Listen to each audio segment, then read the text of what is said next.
Hello friends, आप सभी का इस चैनल में स्वागत है। ये ज्योतिष के सभी जानकारों के लिए बहुत बड़ा कन्फ्यूज़न का टॉपिक रहता है कि चलित कुंडली का क्या रोल है, इसे क्यों और कैसे देखा जाता है। अगर हमारे ऋषियों ने, मुनियों ने लग्न कुंडली की तरह ही चलित कुंडली का भी निर्माण किया है, तो बहुत सोच समझ करके ही किया होगा।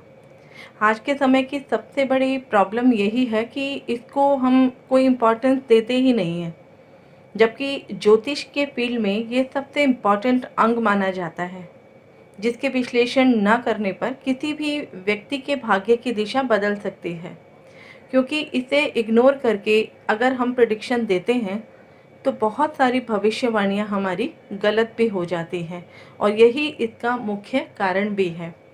इसके लिए मैं दिल से धन्यवाद देती हूँ अपने एक खास व्यूअर्स का, ठाकुर साहब जन्मेश जी का, जो निरंतर मेरे चैनल के सभी वीडियोस देखते आ रहे हैं। उन्हें सबको सराहा है, और इस वीडियो को बनाने के लिए उन्होंने बार बार मुझसे रिक्वेस्ट की है कि मैम इस चलित की वीडियो एक आप ज़रूर बनाएं। तो मुझे भी बहुत अच्छा लगता है, एक इंस्पिरेशन मिलती है कुछ नया और कुछ अच्छा करने की। तो आज मैं इस वीडियो के माध्यम से चलित कुंडली को और लग्न कुंडली को किस तरह से समझा जाए, किस तरह से उसमें अंतर किया जाए, कैसे इवेंट को पकड़ा जाए, उस पर अपने विचार देने का हर संभव प्रयास करूँगी। और आप सभी से रिक्वेस्ट है, अगर आपने अब तक मेरे चैनल को सब्सक्राइब नहीं किया है तो उसे अभी कर लें। साथ ही आइकन बेल को ज़रूर दबाएं ताकि आने वाली सभी वीडियो की जानकारी आपको समय पर मिल सके। तो सबसे पहले ये समझना होगा कि लग्न कुंडली और चलित कुंडली में अंतर क्या है। लग्न कुंडली का शोधन चलित कुंडली है।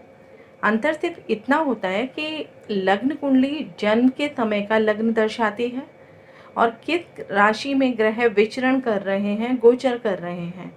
और चलित कुंडली में स्पष्ट होता है कि जन्म के समय किस भाव में कौन सी राशि का प्रभाव है और किस भाव पर कौन सा ग्रह अपना कितना प्रभाव दे रहा है।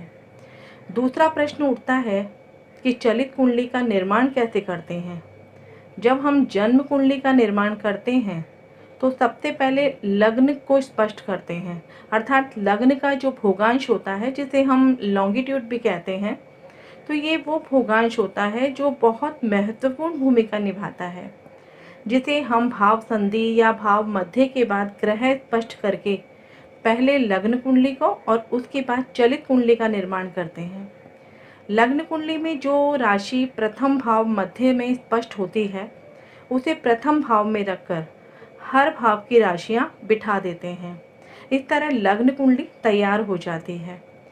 चलित कुंडली बनाते समय इस बात का ध्यान रखा जाता है कि भाव में कौन सी राशि भाव मध्य पर स्पष्ट हुई है, मतलब लग्न या प्रथम भाव, फिर द्वितीय भाव, इस तरह पूरे द्वादश भाव की कैलकुलेशन होती है। जो राशि जिस भाव मध्य पर स्पष्ट होती है उसे उस भाव में रखते हैं, ना कि सीरियल नंबर से। जब ग्रह को मान में रखकर अंकित करने की बात आती है तो भाव किस राशि के कितने अंश पर प्रारंभ और समाप्त हो रहा है, यह भी देखा जाता है। इनके जो मध्य का स्थान है, जो मिडल पोर्शन होता है, वहीं पर ग्रह को उसी भाव में माना जाता है। मान लीजिए सूर्य, बुध और बृहस्पति कर्क राशि में लग्न में है, परंतु लग्न की डिग्री के कारण बृहस्पति मिथुन राशि अर्थात द्वादश भाव में जाएगा, तो इसका अर्थ हुआ कि बृहस्पति जो है वो चलित कुंडली में मिथुन राशि में जा रहा है। तो फलित करते समय बृहस्पति को कहाँ माना जाए, कर्क में या मिथुन में? तो ऐसे में बृहस्पति की डिग्री और लग्न की डिग्री देखनी पड़ती है।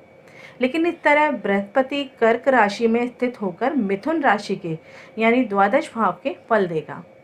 बृहस्पति में गुण या स्ट्रेंथ तो कर्क की होगी, लेकिन फल द्वादश भाव के होंगे, अर्थात राशि संबंध राशि से हो और भाव संबंध द्वादश भाव के होंगे।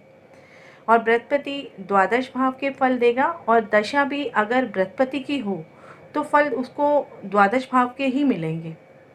इसको समझने के लिए जो बहुत ज़रूरी पॉइंट्स होते हैं, पहले उन्हें भी समझना ज़रूरी होगा।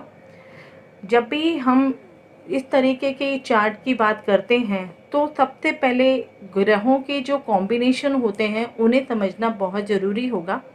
युति पर इसका बहुत प्रभाव पड़ता है। उनसे बनने वाले योग पर अच्छा या बुरा रिजल्ट देखने को मिल सकता है। भाव के फल भी बदल जाते हैं। मान लीजिए जो ग्रह लग्न कुंडली में जहाँ पर बैठकर अच्छा या बुरा प्रभाव दे रहा है, तो चलित कुंडली में भाव बदलने से उसके प्रभाव वैसे ही प्रभाव होने के कारण होंगे। उनके फलादेश में बहुत परिवर्तन आ जाता है।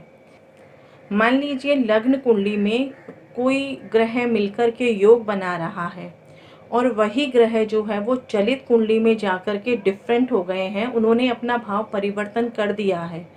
तो इस तरीके के जो योग होते हैं वो चलित कुंडली में शिफ्ट होने के कारण उनका जो योग होता है वो भंग हो जाता है। हम जब प्रिडिक्शन करते हैं तो हम लग्न कुंडली पर ज़्यादा ध्यान देते हैं, तो लग्न कुंडली में तो ग्रह हमें अच्छे दिखाई दे रहे हैं, हमें योग साउंड योग बनता हुआ नज़र आ रहा है, लेकिन प्रिडिक्शन करते समय वो योग जो है वो कहीं से भी क्वालिटी नहीं दिखा रहा है।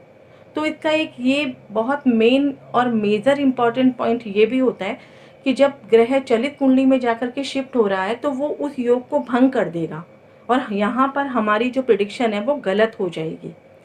कई बार लग्न कुंडली में दो ग्रह साथ में होते हैं, लेकिन चलित कुंडली में ये अलग होते हैं।